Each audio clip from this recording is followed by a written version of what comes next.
Tesla, the electric car company listed in the US, recently announced three-quarter results.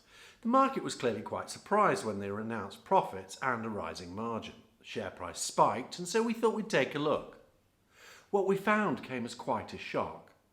But as usual, before we go on, I must remind you that under Hong Kong SFC regulations, we can't make stock recommendations to the public, and none of what follows should be taken as investment advice. We believe that the earnings release was an abuse of the US reporting system and that the 10Q filing is an accounting marvel that definitely deserves close scrutiny.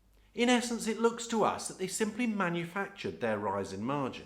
If they'd used the assumptions and practices that were consistent with their recent past, margins would have fallen and they would have ended up reporting a loss.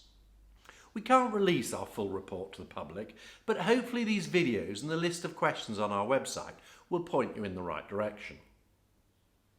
Now, we realise Tesla fans will cry foul, but before rubbishing our comments, please consider our points and then, so far as we're allowed, we will happily respond to any reasoned questions. There is so much to cover that we've broken this review into multiple parts, but hopefully each video is relatively self-contained and worth watching on its own. Running the company through our standard GAAP analysis, we've noted the following. Governance. Elon controls the company via his 22% stake and the supermajority clause.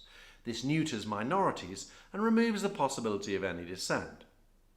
And despite some big names on the board, it's also dominated by long-term loyalists, which may explain why Mr. Musk rarely gets censured. This lack of oversight is a worry because Mr. Musk has multiple conflicts of interest and can be somewhat erratic. Based on this information alone, it's rather hard for us to have confidence that the board and the senior management will ensure that their accounting is conservative and fair. Accounting. Over the last 10 years, Tesla's raised around $24 billion of capital. The company is growing and now generates around $20 billion of revenue, but it still makes no profit, yet it continues to raise capital. Moreover, we worry that their accounting for revenue, depreciation and their warranties is somewhat dubious, and when you take into account their practices around leases and inventory, we're concerned that they're inflating accounting profits while minimising their long-term liabilities. If we are correct, Tesla is losing far more money than investors believe, leverage is much higher than it appears, and it's most likely that Tesla will never be self-funding.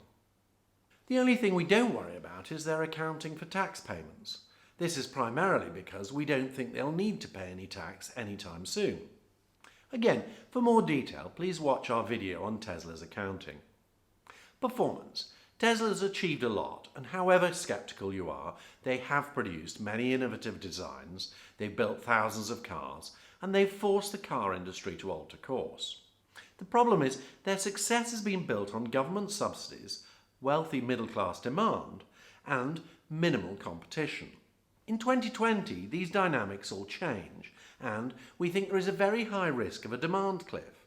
If this proves correct, there is a high chance the losses will continue and Tesla's valuation could collapse. For more information, please see our video on performance. If you want to get some detail on some of the issues we've covered and some supporting documents, please visit our website using the link below. We've also highlighted some of the key areas in their most recent filings. If you'd like to know more about our research, please visit our website or send us an email. Alternatively, to keep up to date with our reviews, subscribe to the channel. Thank you very much for your time.